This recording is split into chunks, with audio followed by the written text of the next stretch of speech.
காலையில சாப்பிட்டீங்களா? இவன் என்ன பேசுறான், தமிழ் பேசுறானா இங்கிலீஷ் பேசுறானா? அவங்க பெரிய டவுட். தம்பிக்கு வாப்பா என்னப்பா கேட்ட? I asked you each day morning. அண்ணா அப்படி தமிழ்ல கேளுங்க, புரியுதா? எங்க தமிழ் இப்ப அப்படிதான் போயிட்டு இருக்கு. அதை வச்சுதான் நான் ஓடிட்டு இருக்கேன். பட் இந்த மாதிரி ஒரு விவாதமா இருக்கலாம் அப்படின்னு சொன்னாங்க. விவாதம் எதை பேஸ் பண்ணதா இருக்கலாம் அப்படின்னா, தலைமுறைகள், 3 தலைமுறைகள் இவங்களுக்குள்ள ஒரு ஆரோக்கியமான ஒரு விவாதம் இருந்தா எப்படி இருக்கும் அப்படின்னு கேட்டாங்க. ஸோ அதுக்கு ரெப்ரசென்ட் பண்ணி தான் அவங்க எல்லாருமே உட்காந்துருக்காங்க. இந்த முறை வந்து இது ஒரு வித்தியாசமான நீயா நானான்னு கூட சொல்லலாம். ஒரு வித்தியாசமான நீயா நானா தொகுப்பாளர் கோபிநாத்தே ஒல்லியானா எப்படி இருப்பாரு அப்படின்னு நினைச்சு பார்த்துருக்கேன். போட்டி இல்லாம ஐயோ இதை அவர் பார்த்தாருன்னா ஊருக்கு போனோம்னா அடிப்பாரு. அடிக்கடி வாங்க தானே.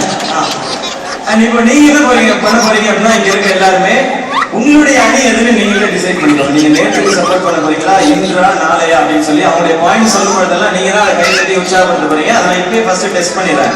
இங்க இருக்க எவ்வளவு பேர் நேற்று அப்படின்னு அணியை சப்போர்ட் பண்றீங்க? Okay, super. இன்று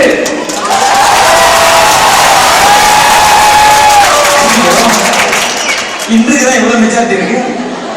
இன்றுதான் அமௌண்ட் ஸ்பெண்ட் பண்ணி கூட்டு வந்ததோ இருக்கும் போல. நாளை அது என்ன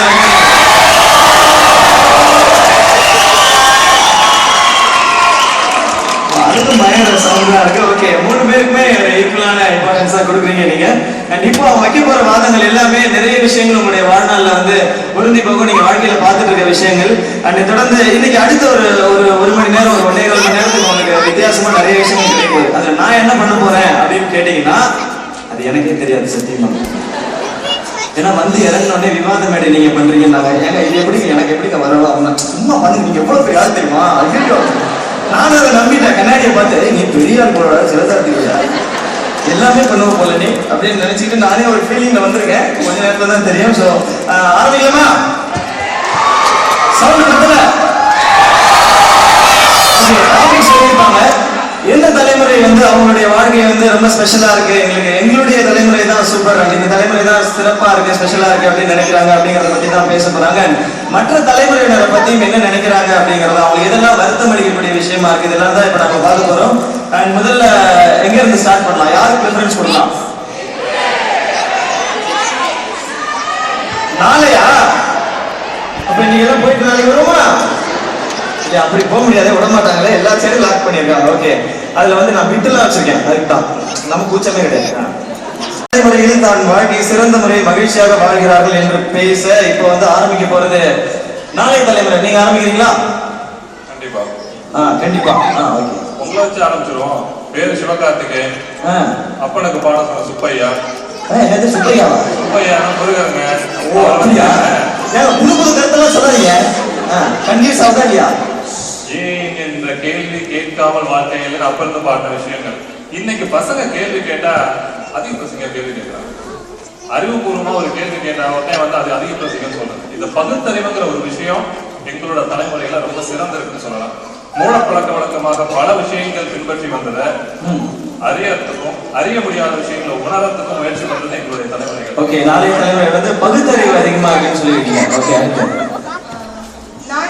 நான் என்ன நினைக்கிறேன்னா, எங்க தலைமுறையில வந்து நாங்க பிடிச்சதை படிக்கிறோம். லைக் முன்னாடி தலைமுறையோட நாங்க நினைக்கிறத நாங்க பிடிச்சதை படிச்சுட்டு அதுக்கேற்ற மாதிரி வேலை பார்க்குறோம்.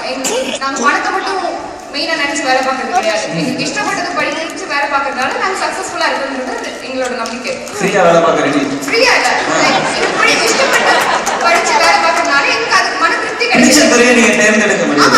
உங்களுக்கு ஒரு திருச்சி இதுதான் படிக்கணும்னு சொன்னா நீங்க இன்ஜினியரிங் படிச்சிருக்கீங்க, நீங்க ஏன் காம்பெனிங் பண்றீங்க? அங்க வேலை கிடைக்கல. என்னமோ அம்மா இன்ஃபோசிஸ் HCL அப்படி நீங்க வாங்க சிவகார்த்திகேயன் நீங்க வந்தாதான் வேலை மாதிரி ஒண்ணும் கிடைக்கல. என்ன பண்றீங்க? நீங்க இஷ்டப்பட்டு படிச்சு வேலை பார்க்கறதுனால எனக்கு ஒரு மன திருப்தி கிடைக்குது. ஓகே, ஃப்ரீடம் இருக்கு உங்களுக்கு. கண்டிப்பா. ஓகே, எங்க தலைமுறையில இன்னொரு அழகு என்னன்னா, ஒரு ஆண் என்ற பெண் வெற்றிக்கு பின்னால பெண் என்ற காலம் போய் பெண் என்ற வெற்றிக்கு பின்னால ஆண் கூட வேலை இருக்காரு.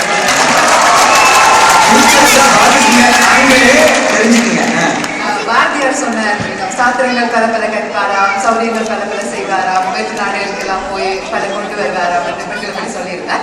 அது வந்து உண்மையிலேயே நடைமுறைப்படுத்துறது எங்க தலைமுறை தான். பெண்கள் வந்து இன்னும் ஸ்ட்ராங்கா இருக்காங்க அப்படின்னு சொல்றீங்க. அது அடிவாங்கிற எல்லாருக்குமே தெரியுமே. நிறைய பேர் இருக்கீங்களா நம்ம கோஷ்டியில? Nice gentleman.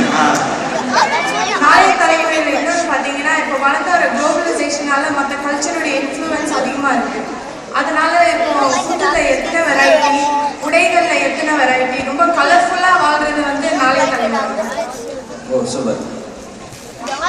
அப்புறம் இன்னொரு நம்பிக்கைக்கு அதாவது ஒரு காரியம் நம்ம செய்யணும்னு நினைச்சோம்னா சேர்ந்து உண்மையா செய்வோம்.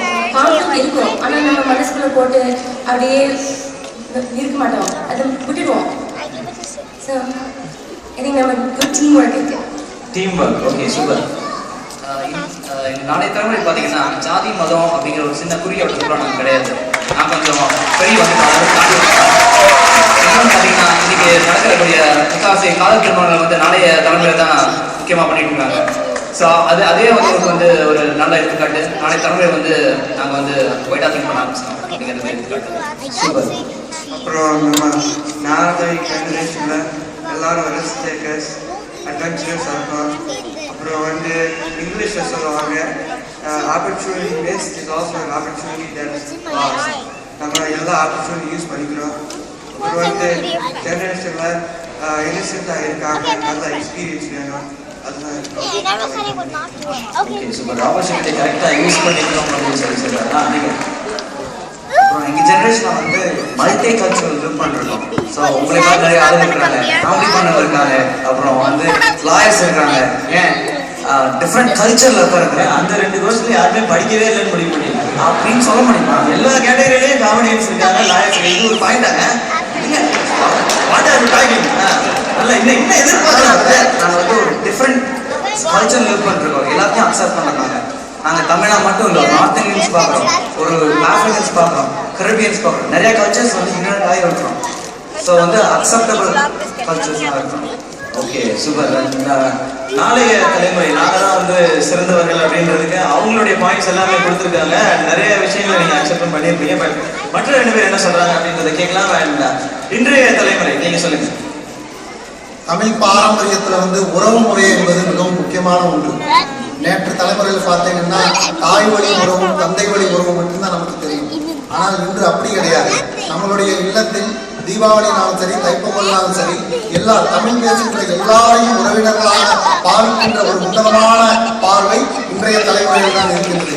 அதற்கு சிறந்த உதாரணம் தான் ஒரு பெண்ணா விழா. எல்லாரும் கலந்து எல்லாரும் சொந்தக்காரர்களாக நாம பழகிட்டு இருக்கோம். அந்த உறவு முறை என்பது இன்றைய தலைமுறையில் தான் தமிழ் பேசுகின்ற அனைவரும் உறவினர்கள் என்ற உன்னதமான நோக்கம் நிறைவேறியுள்ளது. பெட்னாவே ஒரு எக்ஸாம்பிளாகவும் இருக்கீங்க, அதை அழகாக பார்க்க முடியுது இல்லையா? இன்றைய தலைமுறையில வெரி அடாப்டபிள். அதாவது இடம் பொருள் ஏவல் அதுக்கு தகுந்த மாதிரி ஒவ்வொரு இடத்துலையும் அவங்க வந்து செயல்படுறவங்களா இருக்காங்க இன்றைய தலைமுறைகள் மட்டும்தான். அது முக்கியமா இப்ப இங்கேயே சொல்லலாம், எங்க டீம்ல ஒருத்தர் வரல, 7 பேர் தான் இருக்கீங்க, பரவாயில்லைங்க, எவ்வளவு பேர் இருந்தா என்ன, அடுத்த தலைமுறையில பேர் நிறைய பேர் வரலாம். ஆனா அவங்களே எல்லாரையும் ஜெயிக்க முடியும் எங்கனாலன்னு நாங்க 7 பேரே போதும்னு இருக்கோம். அதை வந்து எங்க தலைமுறையை சேர்ந்த சில பேர் அந்த மத்த டீம்லயும் பேசுறாங்கன்னா அந்த சூழ்நிலைக்கு தகுந்த மாதிரி அடாப்ட் பண்ணிருக்கிறதுனால. மோரோவர் நீங்களே சொன்னீங்க தர்கக்கடைக்கு வந்து எங்களை பேசி கூப்பிட்டாங்க, என்னன்னே தெரியாம வந்தேன்னு சொன்னீங்க. ஆனா நீங்களும் எங்க தலைமுறையை சேர்ந்ததுனால அடாப்டபுளா இங்கே சக்சஸா பேசுறீங்க.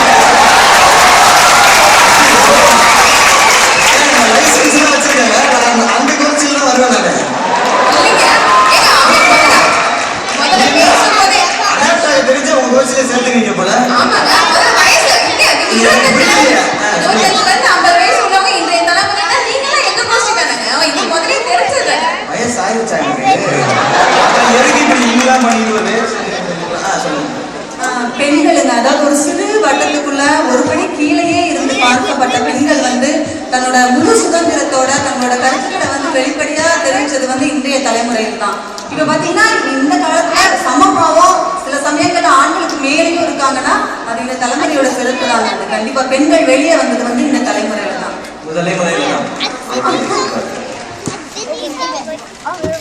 தன்னை உணர்தல் அப்படிங்கிறது வந்துட்டு எங்களோட தலைமுறையில் தாங்க இருக்கு. என்ன உணர்ந்தீங்க அப்படி? என்ன உணர்ந்தீங்க அப்படி? சிவகார்த்திகேயன் அப்படிங்கிற ஒரு பெரிய சொல்லுங்க. புதைந்து கிடந்த திறமைகள் எல்லாத்தையும் வந்துட்டு வெளியில கொண்டு வந்தது இன்றுதான். எல்லாருக்கும் ஒரு ஃபோக்கஸ் கிடைக்க ஆரம்பிச்சது வந்துட்டு இன்றுதான். இன்னைக்குதான். நேற்று லைட்டிங் கம்மியா இருந்துச்சுங்கிறீங்க. அப்படிதான் இருந்தது, இருட்டுதான் இருந்தோம். வெளிச்சத்துக்கு வந்திருக்கீங்க. ஓகே, இன்றைய தலைமுறை தான் வெளிச்சத்துக்கு வந்திருக்கீங்க அப்படின்னு சொல்றீங்க. ஓகே. இந்த 2 அணியில 8 பேர் இருக்காங்க. இந்த அணியில 7 பேர் இருக்காங்க. ஒருத்தர் எந்திரிச்சு போட்டாரு. அவர் தான் இன்றைய தலைமுறையை சார்ந்த சிவகார்த்திகேயன் அவர்கள். அவர் உடனே சார்ந்தது. அது மட்டுமல்ல, தமிழ் பற்று இன்றைய தலைமுறையில் மிக அதிகமாக இருக்கிறது. வெயிலின் அருமை நிழலில் தான் தெரியும் என்பார்கள். நாம் உலகளாவிய அளவில் உள்ள தமிழர்களை பற்றி சொல்லி நாம் தாய் தமிழகத்தில் அது ஒரு குறைவு இருந்தாலும் கூட உலகளாவிய அளவிலே தமிழ் பற்றுக்கு இந்த ஒரு பெட்மா விழாவே ஒரு சான்று. தமிழால் இணைவோம், செயலால் வெல்வோம். இந்த தமிழ் பற்று இங்கே இருக்கின்ற இளைய தலைமுறையினருக்கு அமெரிக்க தமிழ் கல்விக் கழகம் போன்று பல அழகான தமிழை சொல்லிக் கொடுத்து வருகின்றன. அந்த அடிப்படையிலே இன்றைய தலைமுறை தமிழ் பற்றை அதிகமாக இன்றைய தலைமுறைக்கு தமிழ் பற்று அதிகமா இருக்குன்னு சொல்லியிருக்கீங்க. சென்ற தலைமுறையோட அப்புறம் எங்கள் அணி சார்பாக என்ன சொன்னாங்க, இப்போ வாழ்க்கை முறை சொல்லிட்டு இப்போ வாழ்க்கை முறையை பார்த்துட்டிங்கன்னா இன்றைய தலைமுறை ரொம்ப சுருக்கமாயிட்டோம். எல்லாமே நேர சுருக்கம், உணவு சுருக்கம், தேவை சுருக்கம் முக்கியமாக. இப்போ அதெல்லாம் வீச்சு ஒரு உதாரணத்துக்கு பார்த்தீங்கன்னா பேரை கூட சுருக்கி தான் வைக்கிறோம். யாராவது சிவகார்த்திகேயன் பேர் வைக்கிறாங்களா? என்ன பாவம் பண்ணன்னு தெரியல. கிளம்பி ஊருக்கு போக முடியாதுங்க. ஊரை பக்கத்துலயா இருக்கு. சங்கரநாராயணன் உங்களுக்கு என்ன தெரியும்? சங்கரநாராயணன் பேர் வைக்கிறது. அதுக்கு மேல சுருக்கிடும். எல்லாரும் சேர்ந்து சுருக்கிட்டோம். யார் அது மாதிரி வச்சிருக்காங்க? எந்த தலைமுறை? இன்றைய தலைமுறையில வச்சிருக்காங்க. தேவையில சுருக்கிட்டோம். உங்க தலைமுறையில பேர் மாத்திருக்கீங்க. இப்ப நீங்க உங்க தலைமுறைக்கு ஆப்போசிட்டா பேசுறீங்களா? பேர் யாரு வச்சிருக்கீங்க? எனக்கு நான் தெரிஞ்சேன் அப்படின்னா பேர் சுருக்கம். பேர் சுருக்கி நீங்க பேரெல்லாம் பேரை சுருக்கி வச்சிருக்காங்க. ஓகே, இது என்ன பேர் உங்களுக்கு?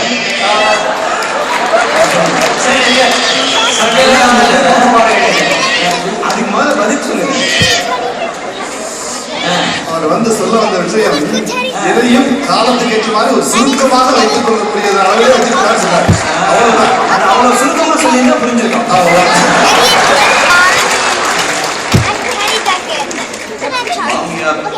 மாமியார் அதையும் சொல்லிட்டீங்களா? அந்த சண்டை வந்து இப்பதான் குறைஞ்சிருக்கு. ஏன்னா அவங்க ஏதோ இந்தியாவில் இருக்காங்க, நாங்க இங்க.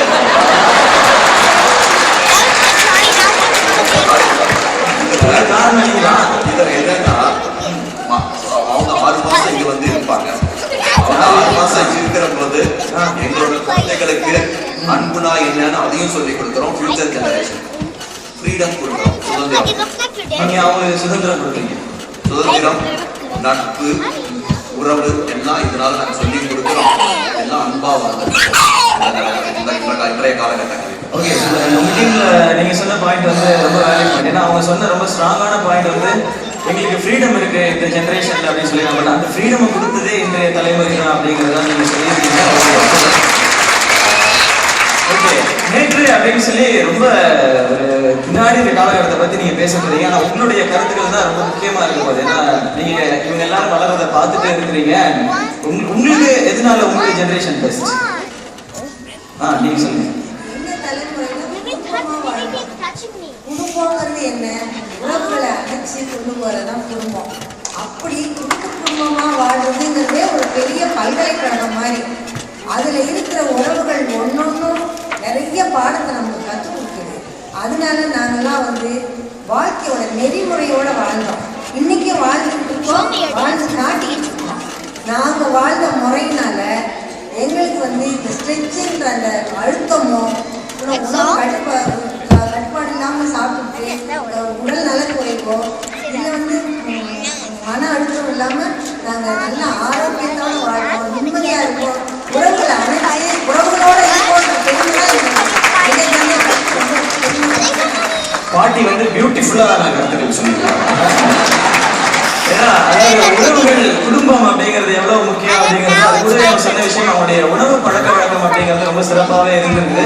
அதனாலதான் இத்தனை வயசான பிறகும் ஆரோக்கியமா இருக்க முடியுது அப்படின்னு சொல்லியிருக்காங்க. அது நிச்சயமா 15 வயசு தான் ஆகுதா பாட்டிக்கா? பாட்டியை கலாய்க்கிறீங்களா? நான் நேற்று தலைமுறையை பற்றி பேச வந்திருந்தாலும் நான் இன்று தலைமுறையில் இல்லை, நாளைய தலைமுறையுடன் தான் இருக்கின்றேன்.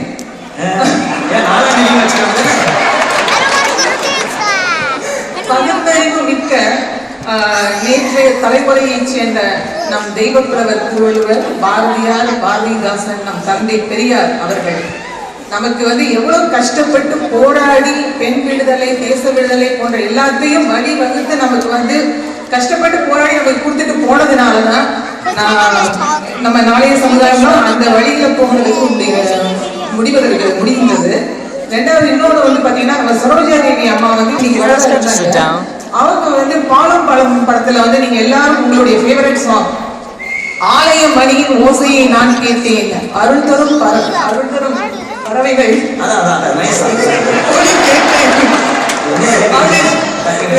குரல் கொடுப்பீங்கன்னு நினைச்சேன்.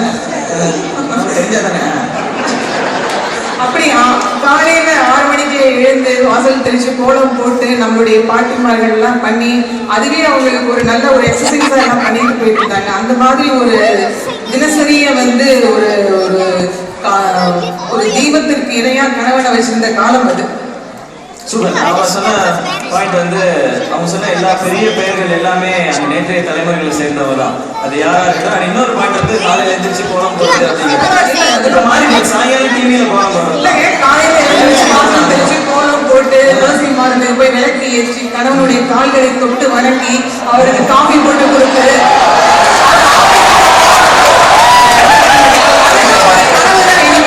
அதெல்லாம் இனிமே வந்து ஒரு நல்ல நினைவாக நம்ம நினைக்க முடியுமே தவிர அதெல்லாம் இனிமே அது கனவு தான். அந்த காலத்துல வாழ்க்கை அந்த மாதிரி தப்புலாம் என்ன செய்யலாம். அந்த மாதிரி தப்பெல்லாம் செஞ்சிடாரு. காலையில வாரப்பெல்லாம் பயந்துருவோம். இப்பெல்லாம் யாரும் செஞ்சிடாங்க வீட்டுல போய் கூட. அந்த மாதிரி ஒரு பொற்காலத்துல நான் வாழ முடியலே வருத்தப்படுகின்றேன். அது உண்மை. சூப்பர். அது ஒரு பொற்காலம். அது ஒரு பொற்காலம். கண்டிப்பா. அடுத்து இன்றைய தலைமுறைகளை அனுசரித்து நாளைய தலைமுறைகளையும் அனுசரித்து அன்பாக நிறைவாக வாழ்பவர்கள் தான் நேற்றைய தலைமுறை. ஒரு குழந்தைகளை பார்த்துக்கணும்னா இந்தியால இருந்து நம்ம குழந்தைகளை பார்த்துக்கிறதுக்காக தான் நேற்றைய தலைமுறையை வரவழைக்கிறோம். நேற்றைய தலைமுறையோட அந்த பொறுமையும் பாசமும் எந்த குழந்தைகளுக்குமே தாத்தா பாட்டினா ரொம்ப பிடிக்கும். அது வந்து எங்களோட பொறுமை இன்றைய தலைமுறையும் நாங்கள் அட்ஜஸ்ட் பண்ணிக்கிறோம், நாளைய தலைமுறையும் நாங்கள் அட்ஜஸ்ட் பண்ணிக்கிறோம். ஸோ நேற்றைய தலைமுறை எல்லாத்துக்குமே இன்றைய தலைவருக்கும் நாங்க எப்படி அடாப்ட் பண்ணணும்னு சொல்லி கொடுத்துருக்கோம். ஸோ நாங்க ரொம்ப அதை நினைச்சு பெருமைப்படுறோம். எல்லாருக்குமே நினைக்கிறேன். இங்க ஒரு குழந்தை பிறக்கணும் அப்படின்னா ஊர்ல இருந்து யாராவது வரணும், அம்மாவோ இல்ல மாமியாரோ யாராவது ஒருத்தர் வரணும். ஸோ அவங்களுக்கு மட்டும்தான் அந்த அனுபவ பாடத்தை கற்றுத்தர திறமை இருக்கு அப்படின்னு சொல்லியிருக்காங்க. அடுத்தது திரு நாட்டாமி சொன்னாரு வந்து மாமியாரு இங்க வந்துடுறாங்க. இப்போ முன்னாடி மாதிரி மருமகள் மாமியார் அவ்வளவா இல்ல, ரிலேஷன்ஷிப் வந்து ரொம்ப நல்லா இருக்கு அப்படின்னு சொல்லி சொன்னாங்க. இங்க அமெரிக்காவுக்கு வர்றதுனால சண்டை போராட்டம் முடிவுட்டா கம்யூனிகேஷன் மீடியா நிறைய இருக்கு. ஆனா உண்மை என்னன்னா இந்த அமெரிக்கால வந்து இந்த நேற்றைய தலைமுறையை அழைச்சிட்டு வர்றதுக்கு காரணம் என்னன்னு உங்களுக்கு தெரியுமா? இப்ப குழந்தைய வளர்க்கறதுக்காக தான் நிறைய பேரண்ட்ஸ் வந்து இங்க கூட்டிட்டு வராங்க. ஏன்னா எக்கனாமிக்கல் ரீசன், மார்க்கெட் கட்டணும், $5000 கட்டணும், ஒருத்தங்க சம்பளத்துல பண்ண முடியல. அங்க இருந்து வந்து ஆயாவோட பாக்குறதுக்காக நிறைய பேர் சேவை செஞ்சு கொண்டு வந்துட்டு இருக்காங்க.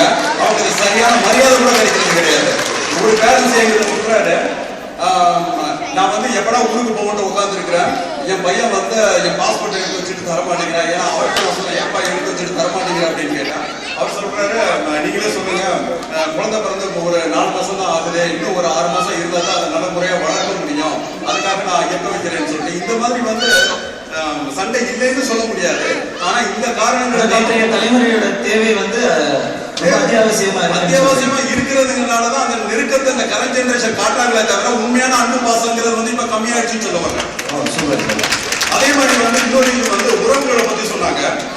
இல்ல நீங்க வந்து அவங்க சொன்ன பாயிண்ட்ஸ் மறுப்பு நம்ம அப்புறமா பேசலாம். நீங்க எதுல ஸ்பெஷல், எதனால நீங்க பெஸ்ட், உங்களுடைய ஜெனரேஷன் ஏன் வந்து ஸ்பெஷல் நினைக்கிறீங்க? ஓடி ஓடி உழைக்கணும், ஊருக்கெல்லாம் கொடுக்கணும், மாதிரி எல்லாம் நம்ம ரசிகர்கள் தான்.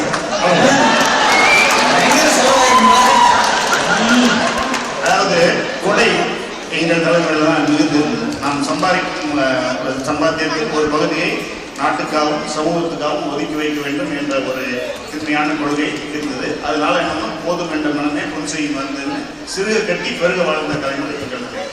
ஓகே, நீங்க நிறைய உங்க தலைமுறை நிறைய செலவு பண்ணிருக்கீங்க அப்படின்னு சொல்றீங்களா? இல்ல இல்ல இல்ல, செலவு இந்த சென்ஸ் எல்லா கேட்டகரியிலுமே வரும். அது ஒரு உதவியாகட்டும், மற்றவங்களுக்கு கொடுக்கறதாகட்டும். ஆமா, எங்க தாத்தா 10 பைசா தர மாட்டாரு. இருக்க அவருக்கு அப்ப 20 பைசா இருக்கும், அதுல 15 பைசா இருக்கும், 5 பைசா கொடுத்துருப்பாரு. எங்க கொடுத்தாரு இங்க வேற. அதாவது இன்னொரு விடயம் மொழி பற்றி, அதாவது நாங்கள் யார் என்று சொன்ன சமூகம் இயற்கை சமூகம். நாங்கள் யார் என்று சொல்லி எங்களுக்கு இருக்கிற பொருளாதாரம், எங்களுக்கு இருக்கிற கட்டுமானம், எங்களுக்கு என்ற ஒரு வாழ்க்கை முறை. இவர்கள் எல்லாம் சொன்னது தமிழர்களுடையதுதான் என்று தமிழ் மொழி மீது கற்றுக்கொண்டு தமிழ் மொழியை அதாவது தமிழ் மொழியை நேசித்து அது வாழ்ந்தார்கள். உதாரணமா சொன்னா இவங்க எல்லாரும் சொன்னது நாங்கள் அத்திவாரம் போட்டு அதன் மீது தான் கட்டடம் கட்டியிருக்கிறோம். ஆகவே அத்திவாரம் போட்டு அதன் மீது கட்டடம் கட்டி ஒரு நிறைவான வாழ்வினை, ஒரு குடும்ப வாழ்வை, ஒரு முழுமையான வீட்டுக்குள்ளே வாழ்ந்து வந்தோம். அதுதான் நேற்றைய தலைமுறை. வேரோடு உயிரோடு இருந்த மரங்களாக இருந்தது நேற்றைய தலைமுறை. உயிர்ப்புள்ள மரங்கள் நேற்றைய தலைமுறைன்னு சொல்லலாம். சூப்பர். அதாவது அவர் சொல்றது வந்து நேற்றைய தலைமுறை தான் அடையாளத்தை ஏற்படுத்தி கொடுத்துருக்காங்க. தமிழன் அப்படிங்கிற அந்த பாரம்பரியம், அதுக்கான மொழிப்பற்று எல்லாமே அதிகமா இருந்தது வந்து நேற்றைய தலைமுறையில தான் அப்படிங்கிறது. அதனால அவங்களுடைய அஸ்திவாரமும் ரொம்ப ஸ்ட்ராங்கா இருக்கு, பில்டிங் ஸ்ட்ராங்கா இருக்கு, பேஸ்மெண்ட் ஸ்ட்ராங்கா இருக்கு. எங்களுக்கு வீக்கா இருக்குங்கிறீங்க. பொங்குவே வாழ்க்கை அஞ்சரை தும்பி காமன் செல்வார் கண்ணன் மொழிவோம் மயிலியது கேழிய நட்பின் மயிலியல் செறிய அறிவை பொங்கலில் அறியோங்களோ நீ அறியும் கூடி. இது வந்து எப்படின்னா எங்களோட தலைமுறையில் வந்து இதெல்லாம் நம்ம தினம் பயன்படுத்துற வார்த்தைகள் கிடையாது. இருந்தாலும் தமிழை வந்து பாதுகாக்கணும் அப்படின்றதுக்காக இதெல்லாம் நாங்கள் முயற்சி செய்வோம். இது வந்து எங்களுடைய மொழிப்பற்று ஒண்ணு. நேற்றைய தலைமுறை அப்படின்னா நீ மனப்பாடமா சொல்லியிருக்கணும், எழுதி வச்சு எழுதி வச்சாது படிக்கணும் அப்படின்றது வந்து என்ன ஒரு முயற்சி. அதுங்களா அது ஒண்ணு. என்ன காரணம் அப்படின்னா இதெல்லாமே தினந்தோறும் உபயோகப்படும் வார்த்தைகளே கிடையாது, நிச்சயமா கிடையாது. இருந்தாலும் தமிழ் மேல இருக்க பற்றாத இதெல்லாம் வந்து நாங்கள் முயற்சி பண்ணி அப்படியே வச்சுட்டு இருக்கோம், ட்ரை பண்ணுவோம். அவ்வளவுதான். இது வந்து எங்களுடைய மொழிப்பற்று காமிக்கும். Okay, super. ஸோ நேற்றைய தலைமுறை அவங்க ரொம்ப ஸ்ட்ராங்கா சொல்ற பாயிண்ட் வந்து அவங்களுடைய மொழிப்பற்று அப்படிங்கிறது தான். ஸோ இங்க இருக்க நேற்றைய தலைமுறை எல்லாரும் ஒத்துக்கிறீங்களா? ஓரளவுக்கு அவங்களும் ஒத்துக்கிறாங்க.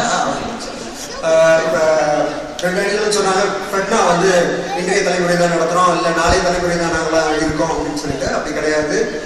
இன்றைய இப்போ பார்த்தீங்கன்னா ஃபெட்னா விழாவை நேற்றைய தலைமுறை தான் வழிநடத்தி ஊன்றுகோலாக இருந்து செயல்படுத்துவது யாருன்னு கேட்டீங்கன்னா நேற்றைய தலைமுறையாக தான் இருக்கும். போர்டில் இருக்கிறவங்க பார்த்தீங்கன்னா சரி, எல்லா பேருமே கைடன்ஸ் கொடுக்குறது எல்லாருமே நேற்றைய தலைமுறையாக தான் இருக்கும். அது போக இப்போ பார்த்தீங்கன்னா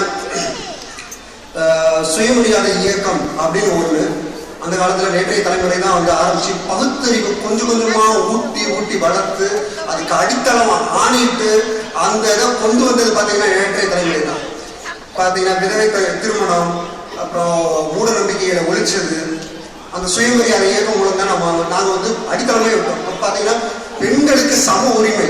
இப்போ இவ்வளோ பெண்கள் வந்து பேசுகிறாங்க இல்லையா, அந்த காலத்துல பேசியிருக்க முடியுமா? அந்த 50 வருடங்களுக்கு முன்பு சொல்றேன் நான். அப்போ பார்த்தீங்கன்னா அந்த இதை ஊன்றுகோலாக கொண்டு வந்தது யாரு அப்படின்னு கேட்டீங்கன்னா நேற்றைய தலைமுறையில இருந்துதான் வந்தது. நேற்றைய தலைமுறையில இருந்தா. ஓகே, நேற்றைய தலைமுறை, இன்றைய தலைமுறை, நாளைய தலைமுறை அவங்களுடைய வேலிட் பாயிண்ட்ஸ் எல்லாமே வச்சுட்டாங்க. இப்போ நாங்கள் எல்லாருமே பெஸ்ட், நம்ம யாராக இருந்தாலுமே அப்படிதான் சொல்லிப்போம், நான் வந்து இதில் பெஸ்ட், நான் அதில் பெஸ்ட் அப்படின்னு சொல்லி. அண்ட் அதில் சொல்கிற பாயிண்ட்ஸோட உங்கள் பக்கத்து வீட்டுக்காரையே உங்களுக்கு பிடிக்காது, அவர் அப்படி என்ன உங்களோட குறைஞ்சி போயிட்டார் அப்படின்னு நீங்கள் கேட்டு பாருங்களேன். அந்த கொஸ்டினை முடிக்கிறதுக்குள்ள ஒரு 1 hour நான் ஸ்டாப்பாக பேசுவோம் யாராக இருந்தாலும். அதுக்கு வந்து கோபிநாத் தான் இந்தியாவில் இருந்து வரணுன்ற அவசியமே கிடையாது, யாராக இருந்தாலும் பேசுவோம். இப்போ அதை தான் இங்கே வைக்க போகிறோம். நீங்கள் ஏன் மற்ற தலைமுறைகள் வந்து சரியில்லை அப்படின்னு நீங்கள் சொல்கிறீங்க அப்படிங்கிறது தான் இப்போ நான் கேட்க போகிறேன் அந்த கேள்வி. அண்ட் முதல்ல நான் நேற்றைய தலைமுறையிலேருந்து ஆரம்பிக்கிறேன். நீங்கள் வந்து இன்றைய தலைமுறையும் பார்க்குறீங்க, நாளைய தலைமுறை அவங்களையும் பார்க்குறீங்க. நீங்கள் நிறைய வருடங்கள் வாழ்ந்து முடிச்சிருக்கீங்க. நீங்கள் சொல்கிற விஷயங்கள் எல்லாம் மொழிப்பற்று, பாரம்பரியம், இது எல்லாமே பகுத்தறிவு எல்லாமே எங்களுக்கு ஜாஸ்தியாக இருக்குது அப்படின்னு. பட் இன்றைய தலைமுறை ஸ்ட்ரைட்டாக நான் அங்கே டார்கெட் பண்ணலாம், நாளைய தலைமுறைக்கு போவேன்னா இன்றைய தலைமுறைகள் மேலே எது உங்களுக்கு அதிகமான கோபத்தை ஏற்படுத்துது, என்னெல்லாம் அவங்க செய்கிற தவறுகள் நினைக்கிறீங்க சார்? ரசனைகள் ரொம்ப கொச்சையமாயிடுச்சு. ஒரு பெண்ணை வர்ணிக்கும் போது பார்த்தீங்கன்னா எங்கள் தலைமுறையில் காலங்களில் அவள் வசந்தம், தலைவிலே ஓவியம், மாதங்களில் அவள் மார்கழி, மலர்களிலே மல்லிகை பாடம். இந்த டெர்மில் பாட்டு இருக்கிறாங்க. அடடா அல்வா தூண்டு இடுப்பும் இடுப்பு, அழகா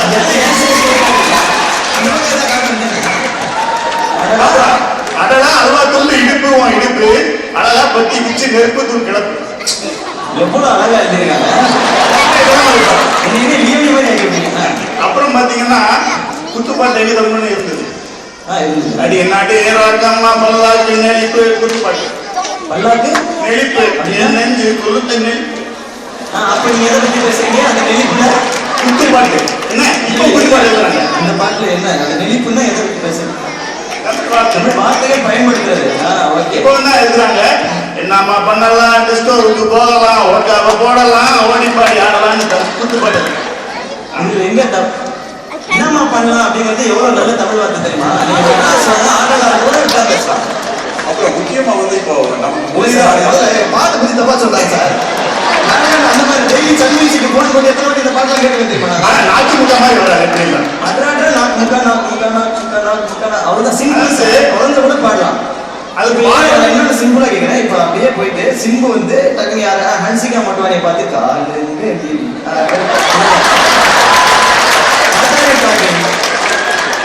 அந்த காலகட்டத்துக்கு ஏற்ற மாதிரி மாறும் சார். அதாவது நாங்க சினிமாக்காரங்க காசு பண்ற கொள்கை தான் அவங்களுக்கு. என்ன மக்கள் ரசிக்கணும்னா ரசிக்கிறதுக்கு தான் அவங்க கொடுப்பாங்க. அப்போ வந்து 4 வருஷம் வந்து காவடி சிந்து பாடு பாடி அவார்டு வாங்கணும்னு உண்டு. என்ன இந்த காலத்துல பாடுறது ரெடியா தான் இருக்காங்க. மக்கள் பார்க்கணும்னே பார்க்கறது கிடையாது. ரசனைகள் குறைந்து விட்டது. இந்த இன்றைய ரசனைகளே குறைஞ்சிருச்சுன்றீங்க. மொழிப்பற்ற பத்தி நான் சொல்ல நினைக்கிறேன். இன்றைய ஜெனரேஷன் என்ன பண்றாங்கன்னா, குழந்தைகளை வந்து வீட்டிலேயும் ஆங்கிலம் பேசுறது. அதனால வந்து இப்ப அமெரிக்கால எடுத்துக்கோங்க, நம்ம மொழி தான் நமக்கு அடையாளம். அதை வந்து பாதுகாக்கணும்னு சொல்லிட்டு தான் இங்க தமிழ் பள்ளிகள் எல்லாம் நடத்திட்டு இருக்கிறோம். ஆனா இந்த ஜெனரேஷன் என்ன பண்றாங்க, நீங்களே சொன்னீங்க, உங்ககிட்ட பேசுறப்ப சில குழந்தைகள் நாங்க வந்து எங்களை மாதிரி சில பெற்றோர்கள் வந்து கண்டிப்பா சங்கரபாண்டியன் அவர்கள் நடத்தக்கூடிய எல்காசிரி தமிழ் ஸ்கூலுக்கு போகணும், வெர்ஜினியா தமிழ் ஸ்கூலுக்கு போகணும் கட்டாயப்பட்டு அனுப்புறோம். ஆனா இங்க இருக்கக்கூடிய இப்போ ஒரு 1500-2000 குழந்தைகள் இந்த வாஷிங்டன் டிசிலே இருக்கு. ஆனா எத்தனை குழந்தைகள் படிக்குதா? 100 குழந்தைகள் தான் தமிழ் பள்ளிக்கூடத்துக்கு வருது. இன்னொரு 100 குழந்தைகள் வேணா வீட்டுல இருந்து படிக்கும். அதனால இந்த தமிழ் பற்று வந்து இவங்களுக்கு குறைச்சல் இருக்கனால குழந்தைகள்கிட்ட வீட்டுல ஆங்கிலத்திலேயே பதில் சொல்றது, குழந்தைகள் ஆங்கிலத்துல பதில் சொல்றோம், ஆங்கிலத்தை வந்து என்கரேஜ் பண்றாங்க. அதனால நம்மளுடைய அடையாளம் வந்து கம்மியாகுங்கிறது என்னுடைய குறை. Okay, super. ஸோ ஆங்கிலத்துல அதிகமா பேசணும் அப்படின்ற தூண்டுறதே இன்றைய தலைமுறை தான் அப்படின்னு சொன்னீங்க. ஓகே, எக்ஸாம்பிளுக்கு டேடி மம்மின்லாம் கூப்பிடாதீங்க. டேடி மம்மி வீட்டில் இல்லை, அந்த பாட்டெலாம் நம்ம தரல. சொல்லுங்க. இப்ப பாத்தீங்கன்னா இதுக்கு முந்தைய நிகழ்ச்சியில பாத்தீங்கன்னா ராமானுஜம் ஐயா சொன்னாங்க, கதைகள் மூலமா வந்து ஈஸியா புரிய வைக்கலாம் எந்த ஒரு கருத்தையும் அப்படின்னு சொல்லிட்டு. அப்ப ராமகிருஷ்ணன் அப்ப பாத்தீங்கன்னா பாட்டி வட சுட்ட கதை, சிம்பிள் கதை, எளிமையான கதை. அதை வந்து எங்க சொல்ல போறப்ப காக்கா இல்ல நிறைய ஏமாந்து போச்சு அப்படின்னு தான் சொல்லுவாங்க. இனிமேல் இருந்து இந்த கதையை சொல்ல வேணாம். என்ன சொல்லலாம் அப்படின்னா, காக்கா வந்து எடுத்துட்டு போயிடுச்சு, நிறைய வந்து ஏமாந்து போச்சு. ஆனா இன்னொரு விலங்கு இருக்கிறதா நினைத்துக்கணும், முயல். அந்த முயல் வந்து பாட்டி எதுக்கு கவலைப்படுறீங்க அப்படின்னு பாட்டிகிட்ட கேட்குது. பாட்டி சொல்லுது, வடை இன்னைக்கு எடுத்துட்டு போயிடுச்சு, நாளைக்கு என்ன பண்ணும் அந்த காக்கா? அந்த வடை எடுத்துட்டு போன காக்கா நாளைய ஏமாந்து போன நரி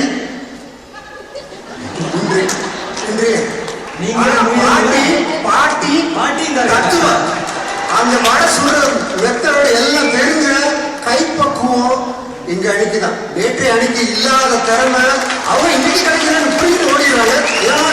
எல்லாம் ஃபாஸ்ட் ஃபுட் எல்லாம் எடுத்து ஓடுறது, எல்லாம் எனக்கு கிடைச்சிருச்சு. இது வந்து நான் சொன்னேன், நரி வந்து ஏமாந்து போச்சு. நரி ஏமாந்து போல, அந்த வடை சட்டி எடுத்துட்டு போயிடுச்சு.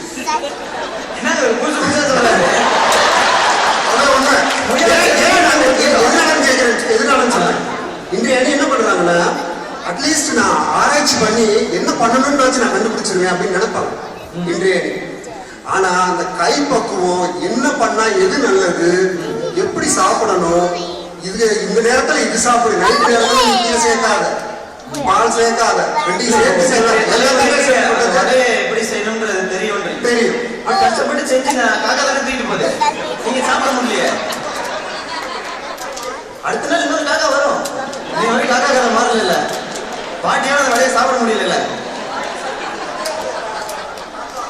காக்காவுக்கும் நரிக்கும் தான். ஓகே, அவங்களெல்லாம் அனிமல்ஸ்ங்கிறீங்க நீங்க. உறவு முறைகளை எடுத்துட்டீங்கன்னா, அன்பு, காதல், பாசம், நேசம், விட்டு கொடுத்தல், சகிப்புத்தன்மை, பொறுமை, நிதானம், இதெல்லாம் கொஞ்சம் கொஞ்சமா கம்மியாகி நாளைய எங்ககிட்ட இருந்தது. இப்ப இருக்கிறவங்கிட்ட கொஞ்சம் இருக்குன்னு ஒத்துக்கலாம், இந்த தலைமுறைகிட்ட கொஞ்சம் இருக்குது, அங்கெல்லாம் இருக்குமாங்கிறது சந்தேகம். எதனால விரிவாங்கிறதுலாம் நிறைய ஆகுது, நீங்க நினைக்கிறீங்க? எனக்கு தெரியாது. உங்களுக்கு இப்பதான் கல்யாணம் இருக்கு, நீங்க நல்லாவே இருங்க. நான் என்ன சொல்றேன்னா, விட்டு கொடுக்கறது சகிப்புத்தன்மை இல்லை. அடுத்ததான் ஒன்னே ஒரு விஷயம் சொல்ல வைக்கப்படுறது என்னன்னா, ஒரு விடுமுறை வந்ததுன்னா அந்த காலத்துல வந்து ஒரு பாட்டி வீட்டுக்கு போவோம், ஒரு தாத்தா வீட்டுக்கு போவோம் சொல்லி ஒரு சின்ன கிராமத்துக்கு போவோம். அங்கே போனா அந்த பெரிய தாத்தா வீட்டு பசங்க, சின்ன தாத்தா வீட்டு பசங்க, ஒரு திருவிழா மாதிரி ஒரு சின்ன வீடே, அங்கே வந்து ஒரு சின்ன வீடே ஒரு பெரிய சத்திரம் மாதிரி, அதாவது மனதளவில் அவங்க வந்து சத்திரா மாதிரி இருந்தாங்க. அதாவது ஒரு கூட்டமா, ஒரு திருவிழா, ஒரு விசேஷம், அது இதெல்லாம் அதெல்லாம் அவங்க ஃபாலோ பண்றது இல்ல. இப்ப என் பொண்ணுகிட்ட வந்து விடுமுறைக்கு போ, இங்க எங்கே போலான்னு கேட்டா இங்க லண்டன் போலாமா இல்ல அலாஸ்கா போலாமா அந்த மாதிரி தான் சொல்றாங்களே தவிர ஒரு மாமா வீட்டுக்கு போவோமா, ஒரு சித்தப்பா வீட்டுக்கு போவோமா, அந்த மாதிரி யாரும் தோணவே இல்லை. நான் என்ன நினைக்கிறேன்னா, அந்த சமூகத்தை சேர்ந்தவங்க, அதாவது நாளைய தலைமுறை என்ன தெரியுமா நினைப்பாங்க நான் நினைக்கிறேன், அநேகமா 3க்கு போகணும் விடுமுறைக்குன்னு சொல்லலாம். அதுதான் அடுத்ததான் நடக்கும்னு நினைக்கிறேன். நீ கூட்டிட்டு போவீங்கன்னு நினைக்கிறேன். ஓகே, இன்றைய தலைமுறை மேல உங்களுக்கு இருக்க குற்றச்சாட்டு, ஆளுக்கு ஒரு குற்றச்சாட்டு சொல்லுவோம். இன்றைய தலைமுறை வந்து சமையலே எடுத்துக்காங்க. நீ செய்யறதா நான் செய்யறதா, கணவன் மனைவிக்குள்ளே ஒரு தகராறு. அதுலயும் பெண்கள் வந்து நான் ஏன் பண்ணணும், நான் என்ன சமையக்காரியா, நான் என்ன எப்ப பார்த்தாலும் வச்சு கொண்டது வேலைக்காரியா, ஏன் அப்படி நினைக்கிறீங்க? நாங்கெல்லாம் வந்து குடும்பத்துல வந்து சமையல் பண்ணணும்னா அத்தனை குடும்பத்துல இருக்கிற அவ்வளோ பேரோட உயிர் கையில கொடுத்துருக்காங்க எங்ககிட்ட.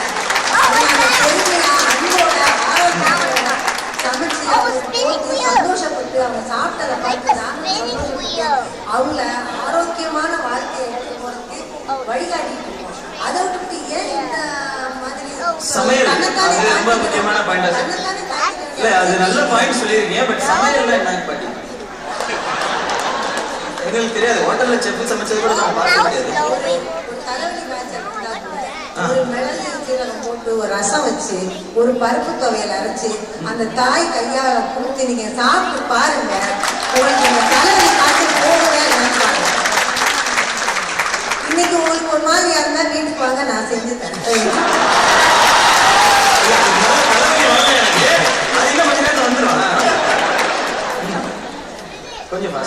என்னோட குறை இன்றைய தலைமுறை மேல நான் என்ன குறை சொல்றேன்னா, நான் வந்து பேசுறது நேற்றைய தலைமுறைக்கா இருந்தாலும் இன்றைய தலைமுறையில தான் இருக்கேன்.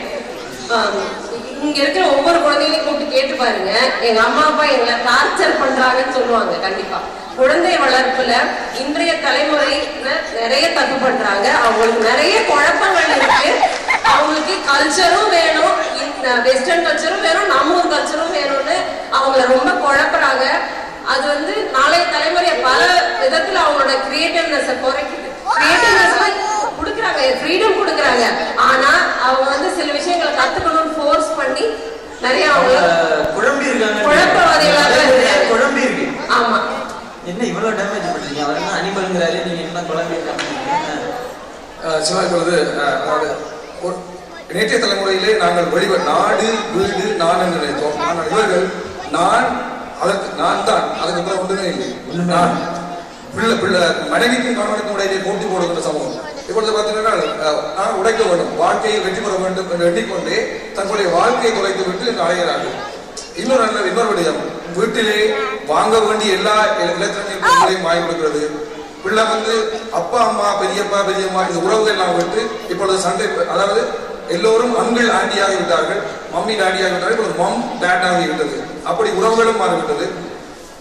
மனிதர்களோடு பேச வேண்டிய பிள்ளைகள், அதாவது நாளைய முறையினரை மிருகங்களோடு பேச வைத்த, அதாவது கார்ட்டூனில் வருகின்ற மிருகங்களோடு பேச வைத்த தலைமுறை இந்த தலைமுறை. அதாவது ஹியூமனோடு பேச வேண்டியதெல்லாம் அயன்மேனோடும் சூப்பர்மேனோடும் பேசுகிறது என்று சொன்னால் அது இந்த தலைமுறையை தான் இவர்கள் தான் இருந்துட்டாங்க. ஓகே, ஸ்ட்ரைட்டா உங்க மேலதான் நிறைய குற்றச்சாட்டுகள் இருக்கு, நீங்க ஆன்சர் பண்ணலாம். யாராவது ஒருத்தர்? கண்ணெல்லாம் இருண்டதுக்கு உங்களுக்குமா?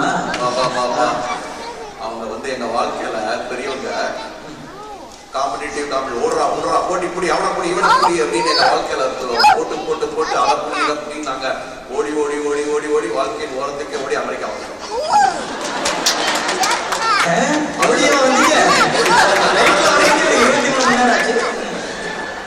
அதை வந்து அதை பொறுத்துக்கிட்டு அதுக்கப்புறம் வந்து நம்ம அவங்க பேரன் பேத்திகளுக்கெல்லாம் வந்து நாங்க வளர்த்துறத பார்த்து ஒரு கிளாஸ்ல போய் பட்டா ஒரு நாள் பியானோ ஒரு நாள் டென்னிஸ் அதெல்லாம் பார்த்துட்டு என்னடா ஒரே பிடிச்சவர் ஆக்கிற இந்த மாதிரியா வளர்த்துறது அப்படிங்கிறாங்க. அதை பொறுத்துக்கிட்டு இவங்களுக்கு ஃப்ரீடம் கொடுத்து நீங்களே சூஸ் பண்ணுங்க நல்ல கேரியரை பார்த்து அப்படின்னு சொல்றோம்.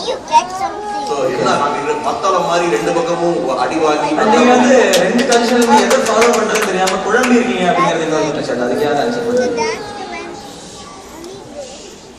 நாங்க வந்து ரொம்ப அட்ஜஸ்டபிள்ங்க. அதனால வந்து அவங்க அதை குழப்பமா நினைக்கிறாங்க எங்களோட அட்ஜஸ்டபிலிட்டி. இப்போ ஃபார் எக்ஸாம்பிள் அந்த ஆன்டி சொன்னாங்க இல்லைங்களா, இந்த மாதிரி வந்து காலையில் நீ சமைக்கிறியா நான் சமைக்கிறியா, அதெல்லாம் வந்து கேள்வியே கிடையாது. அங்க வந்து அவர்தான் சமைக்கணும். இல்ல இன்றைய தலைமுறை ஆண்கள் வந்து அந்த அளவுக்கு ரொம்ப அட்ஜஸ்டபிளா இருக்காங்க. கைத்தடுக்க ஆண்கள்லாம் இன்றைய தலைமுறை ஆண்கள்லாம் ஏன்னா அந்த காலையில் நாங்களாம் தட்டக்கூடாதுல்ல. ஏன்னா ஆண்கள் வந்து அந்த அளவுக்கு அட்ஜஸ்டபிளா இருக்காங்க. அதை காட்டி எனக்கு இன்னொரு ஆச்சரியமான விஷயம் என்னன்னா, இப்ப வந்த பாட்டெல்லாம் என்னவோ எங்களுக்கே தெரியாது. அவங்க எவ்வளவு தூரம் மனப்பாடம் பண்ணி வச்சிருக்காங்க பாருங்க. அது எப்படிப்பட்ட வரிகள் இல்லாம எங்களுக்கு உண்மையிலே தெரியாது. அவங்க வேலை பார்த்து முடிச்சு சும்மா தானே இருக்காங்க. கரெக்டுங்க. ஆனா அந்த காலத்துல வந்த பாட்டே வந்து கூந்தல் கருப்பு குங்கும சிவப்பு இந்த அளவுக்கு கருத்து செறிந்த நல்ல பாடல்கள்லாம் அந்த காலத்துல வந்திருக்கான். ஆஹா இது யாருக்கு தெரியாது பாருங்க. அது மாதிரி இடுப்பு சிறுசுன்னு சொன்னது கூட இருக்கிற விஷயம் தானே. இதுல என்ன அவங்களுக்கு கஷ்டம்? அது எனக்கு தெரியாது. நீ அவங்களே கேட்டீங்க. அவங்களுக்கு ஒண்ணும் இல்லைங்க. ஒய்திஸ் கொலவெறி அவங்களுக்கு அந்த ஆத்துல தான், வேற ஒண்ணும் இல்லை. எங்களை பார்த்து அவங்களுக்கு வந்து எப்படின்னா இன்றைய தலைமுறை அவங்களுடைய குழப்பல்வாதிகள். நாங்க குழப்பவாதிகள்னு சொல்றாங்க, அவங்க வந்து ரொம்ப ரொம்ப குழப்பல்வாதிகள். எங்களை பார்த்து எப்படின்னா அவங்க வந்து எப்படின்னா ஐயோ வடை போச்சே அப்படின்னு குழம்புறவங்க. ஆனா இவங்க எப்படின்னா இப்ப வேற கண்ணை கட்டுது அப்படின்னு எதுக்கு இருந்தாலும் டென்ஷன் ஆறாங்க. ஆனா நாங்க இருக்கோமே எங்களை போட்டு கும்முன்னு குமுறல் குனிய வச்சு குத்துனாலும் அப்படியே போட்டு எவ்வளவுதான் அடி வாங்கினாலும் நாங்க ரொம்ப நல்லவங்க. ஏன்னா இப்ப பார்த்தா தெரியும் ரெண்டு பேரும் நடுவுல நடுக்கப்படுற சாண்ட்விச் மாதிரி. ஆனாலும் நாங்க அட்ஜஸ்ட் பண்ணிட்டு நல்லவங்களா வாழ்ந்துருக்கோம். ஆமாங்க, கட்ட சரியில்லை இருந்தாலும் பரவாயில்லன்னு எவ்வளவு தூரம் ஸ்ட்ராங்கா பேஸ்மெண்டோடயும் ஸ்ட்ராங்காவும் பில்டிங் ஸ்ட்ராங்காவும் நாங்க பில்டப் பண்றோம். அதை சொல்லும் போதே அவ்வளவு தரமாட்டேன். ஓகே, இப்போ நீங்க அதுக்கு ஆன்சர் பண்ணி முடிச்சீங்க. அடுத்து உங்கள்கிட்ட கேட்க போறதுதான், நீங்க நாளைய தலைமுறைகள் மேல இருக்கிற குற்றச்சாட்டு இல்லையா? ஃபாஸ்டா ஒன்னு சொன்னா போதும். Facebook என்று சொல்லப்படுகின்ற சமூக வலைத்தளத்தில் முகத்தை துரைத்து விட்டார்கள். Facebook தான் வாழ்க்கை என்று இருக்கிறார்கள். இப்ப Facebook பத்தி பேசுறதுனால இங்க உங்களுக்கு தேவை அவர்களுக்குரிய விருந்தினர்கள், அதாவது பெரியப்பா சித்தப்பா அம்மா அண்ணன் வேண்டப்பட்டவர்கள் எல்லாம் தவிர்த்து விட்டு, அதாவது ஃப்ரெண்ட்ஸ் ரிக்வெஸ்ட்ல அக்செப்ட் பண்ணிடுவாங்க. ஆமா, பெரியப்பாட்ட பேசுறதுக்கு தான் நாங்க Facebookல ஒரு அக்கவுண்ட் கிரியேட் பண்றோம். அதாவது எல்லோரையும் அவர்கள் அனுசரிக்க மாட்டார்கள் என்பதற்கு இது உதாரணம். அதாவது அவர்கள் வந்து அவர்களுக்கு வேண்டப்பட்டவர்களை மட்டும் வைத்துக் பெரியப்பா சித்தப்பா அத்தா மாமா இவங்களும் Facebookல இருக்காங்களா? இருக்கிறார்கள். இன்றைய தலைமுறை அதை அளவோடு அவர்களும் Facebookல இருக்கிறார்கள். ஆனால் அளவாக Facebookல சமூக விஷயங்களை அறிந்து கொள்வதற்காக இருக்கிறார்கள்.